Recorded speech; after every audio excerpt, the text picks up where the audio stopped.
Let's say we throw a pumpkin off of a building. The height of the pumpkin is going to be a function of time.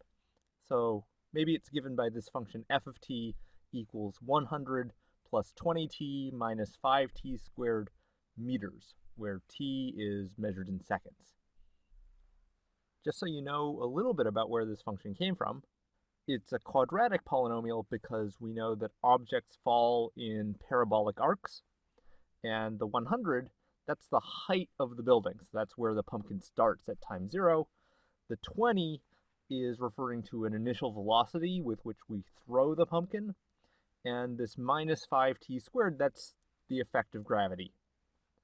What we're going to do in this video is calculate the average velocity of the pumpkin between times t equals 0 and t equals 1, and then we're going to calculate the instantaneous velocity of the pumpkin at t equals 1.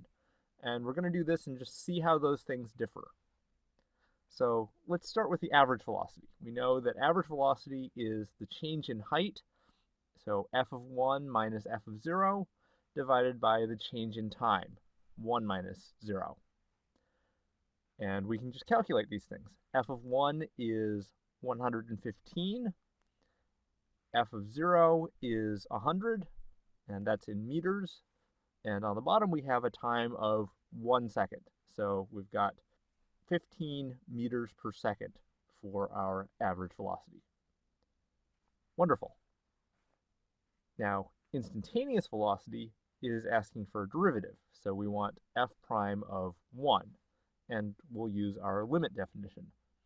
So f prime of 1 is defined to be the limit as b approaches 1 of f of b minus f of 1 divided by b minus 1. So let's see what we can do to simplify this expression that we're taking the limit of. So f of b minus f of 1 divided by b minus 1, when we just plug these things into our formula for f, we get f of b is 100 plus 20b minus 5b squared, and then we're subtracting f of 1, which is 115. All of this is over b minus 1. And simplifying a little bit, on the top, we're going to have minus 5b squared plus 20b minus 15 divided by b minus 1. Now remember that we want the limit as b approaches 1, but if we leave it in this form, then our numerator is going to be going to 0 as b approaches 1, and our denominator is also going to be going to 0. So that's not going to be good enough. We need to do some more work, and we're going to have to factor here. So we're going to get on top minus 5 times b squared minus 4b plus 3, and on the bottom we still have our b minus 1. And this polynomial we can factor further. We'll get minus 5 times b minus 1 times b minus 3 all over b minus 1.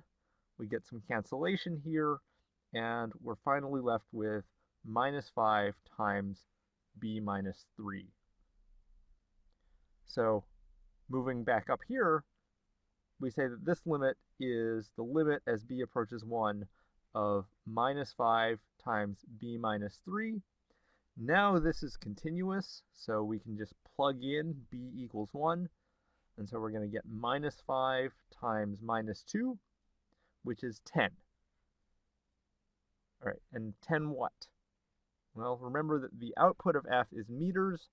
The input that's going into f is measured in seconds, so the derivative of f should be measured in meters per second. So that's our instantaneous velocity at time t equals 1. It's 10 meters per second. Let's take a moment and think about why this answer is different from the 15 meters per second that we got for the average velocity. The average velocity is referring to a time interval from t equals 0 to t equals 1. And what happens during that time is, well, at t equals 0, that's when we throw the pumpkin. So it's starting with an initial upward velocity, and I'll use this arrow to denote that. But then during the 1 second, gravity starts to take over. So the pumpkin's going to go slower and slower during the 1 second until at the end of that period, which is at t equals 1 exactly, the pumpkin's velocity is slower than any velocity that came before. So that's why the instantaneous velocity at t equals 1 is slower than the average velocity over the period from t equals 0 to t equals 1. Let's do one other calculation really quickly. Let's find the instantaneous velocity at t equals 3. So I'll erase this, and we want f prime of 3. So by definition, that's just the limit as b approaches 3 of f of b minus f of 3 divided by b minus 3.